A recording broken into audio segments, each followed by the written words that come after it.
Hey, what's going on, everybody? Just workbench Saturday, working on my Typhon, doing some upgrades and finishing up some stuff. Just kind of wanted to do a quick vid and kind of talk about some quick stuff and what I've done to the car. So first and foremost, I've been seeing a lot of questions on the Facebook group pages. People just kind of asking what they should do to the cars and, upgrades right out of the box and whatever. And honestly, right out the box, just make sure that everything's tight, all your screws.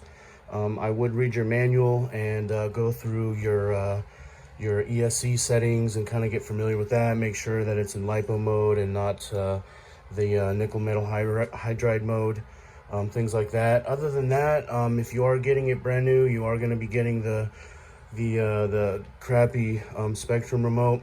That's kind of unfortunate. So if you can afford to get a better remote, that would probably be the first upgrade I would do. Otherwise, just kind of go and bash away. So I will go over the upgrades that I've done. So anyway, as you can see the front end here, I got the Outcast T-Bone Racing Outcast 4S bumper on there. It's a perfect design.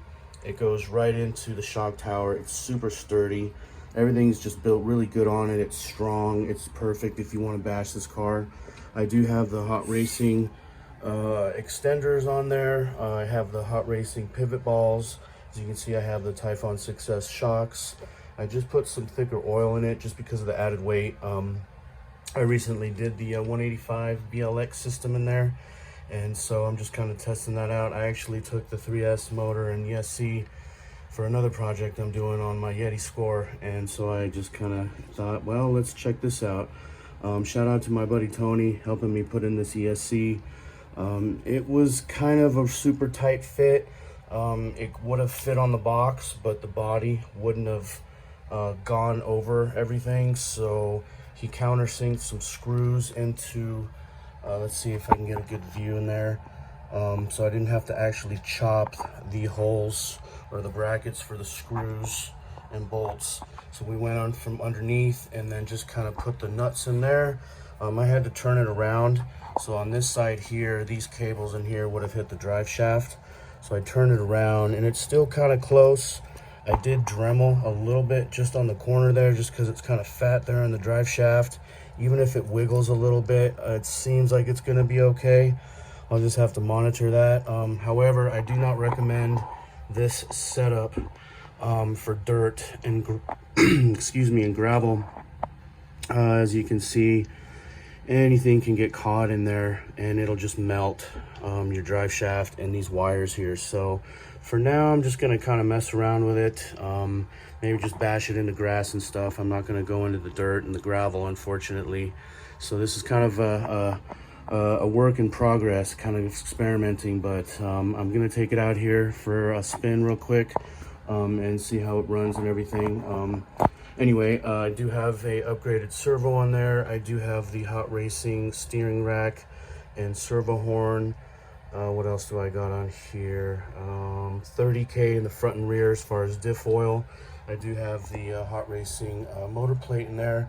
I do recommend that if you're going to mess around with pinions. And in fact, sometimes out of the box they do come a little bit tight, and if you do want to change your pinions, usually the holes don't really, some people Dremel them out. You can get these motor plates for like 17 bucks, and it allows you to just save that completely, be able to adjust it and set your mesh perfectly. So that's an awesome upgrade. I know I'm probably gonna forget stuff. I actually had this, or got this when I had the old Tactic remote. That's the remote I use for most of my cars, so I'm actually using the old Tactic remote on this. I did add the wheelie bar. Pretty much it. I am running a 5060C Awanfi 4S battery, and I have the 4S Outcast slipper clutch assembly in there, which comes with the metal spur gear and castellated slipper pads. What else? I think that's it. All right, so I'm gonna cut it there and get into a run video. Thanks for watching, guys. Talk to you soon. I went to get my GoPro and start raining again, but I've been tinkering around. I just set my punch setting on 8. I got the 185 BLX in there. I set my brake up to 50% and the punch to 8, and I got it on 4S. So, quick little run. It's raining, so be all right.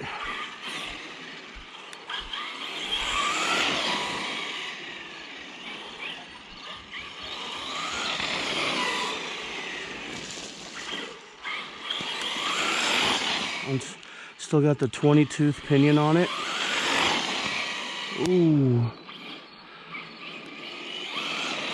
I'm not sure if I got the forest slipper clutch in there. I've had that there for a while. And I'm not sure if it's starting to come loose or not. So I'll have to look into that, but I haven't adjusted it. It was running good. Scared on my street because there's lots of rocks. So one bad mistake and it's gone.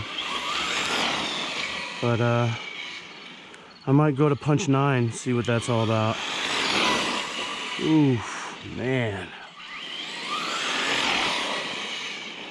She's quick. Runs really good with the Badlands. I'm loving it. I'm loving it. It's raining hard on me.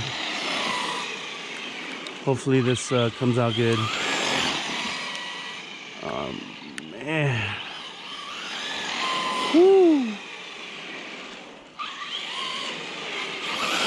I like how it doesn't wheelie. I got 30,000 in the front and rear. I mean, I could probably make it wheelie, but it's actually really controlled right now. There we go.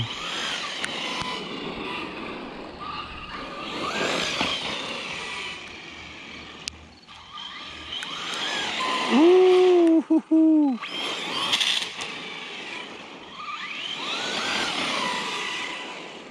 I'm loving it, guys. I'm loving it. I'm absolutely loving it. It's raining on me.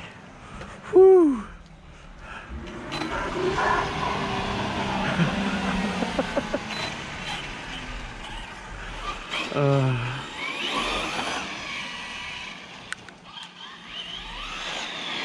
This thing's running well, man. Whoosh.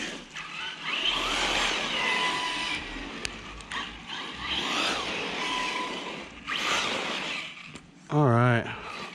Cool, guys. Thanks for watching. See you soon.